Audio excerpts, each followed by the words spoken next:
প্রতিদিন সকাল হলেই একটাই চিন্তা, আজকে কি রান্না হবে। প্রথমে তো সকালে টিফিন বানাতে হয়, রুটিটা তো কমনই, রুটির সাথে কি হবে সেইটাই রোজ ভাবনার বিষয়।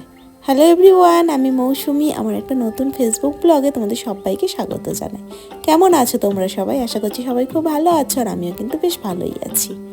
যেহেতু আজকে রবিবার, শনি আর রবি তো ছেলের ছুটি থাকে, তাহলে সে ঘুম থেকে উঠে গিয়েছিল আমার সাথেই, কিন্তু বরমশাই এখনও ঘুমাচ্ছে।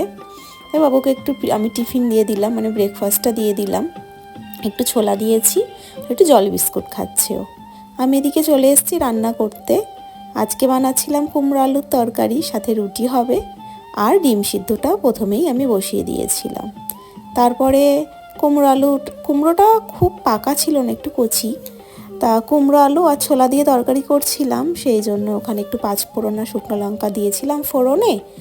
তারপরে কুমড়োগুলোকে দিয়ে একটু ভাজা ভাজা করে লবণ আর হলুদ দিলাম, আর নামানোর আগে একটু মিষ্টি দেব।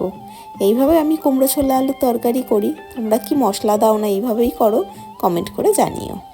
তারপর এখানে আটাটা মেখে নিচ্ছিলাম, কারণ কালকে রাত্রে জানো তো আটা মেখে রাখিনি। তার কারণ বাবুর তো স্কুল ছুটি, আর বর বলেছিল যে ও একটু লেট করে ডিউটি বেরোবে আজকে। সেই জন্যই সকালে তো সেইভাবে তাড়া ছিল না, ভেবেছিলাম সকালেই আটাটা মেখে নেব। এখানে আমি আটা মেখে লেচিটা কেটে নিয়েছি, যতগুলো রুটি হবে। আর এখন রুটিগুলো ভেজে নেওয়ার পালা। আর আজকে অনেক দিন পর এইভাবে এই যে 4-5টা রুটি একসাথে দিয়ে আমি ভাজবো ভেবেছিলাম। প্রতিদিন কি করি, একটা একটা করে বেলি আর একটা একটা করে ভাজি, কিন্তু আজকে 4টে একসাথে দিয়ে তারপরে এরকম ভেজে নিচ্ছিলাম। আর রুটিগুলো খুব সুন্দর ফুলেছিল। ফ্রিজে রাখলে তারপরের দিন যদি রুটিটা করি আটা মেখে রেখে, না খুব একটা ভালো রুটি হয় না, কিন্তু সাথে সাথে মেখে যদি আমি রুটি করি দেখি রুটিগুলো না খুব ভালো হয়। তারপর বাবুকে এখানে আমি পড়তে দিয়ে গিয়েছিলাম, তা সেটাই দেখছিলাম যে ও ঠিকঠাক পড়ছে কি না দেখে। তারপরে হাতে একটু সময় বেশি ছিল, মানে বরের তখনও বেরোনোর সময় হয়নি ডিউটি, সেই জন্য ভাবলাম একটু সিমই করি। প্যাকেট দুধ তো আনাই থাকে, প্যাকেট দুধ বলতে গুঁড়োর প্যাকেট যে, সেই দুধ আনা থাকে। তা সেই দুধগুলো দিয়েই 1 প্যাকেট সিমই ছিল, সেই সিমইটা করে দিলাম।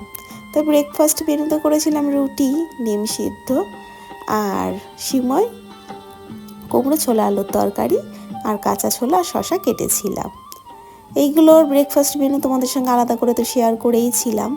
তারপরে এইখানে বরমশাই টিফিনটা রেডি করে দিচ্ছিলাম। তারপরে সকালে আমি যেটা খাই, এইসব করার পরে কিন্তু আমি নিজের জন্য সময় করে উঠি, একটু ওয়ার্কআউট করে তারপরে আমি এখানে চিয়া সিডের জলটা খেয়ে নিচ্ছিলাম।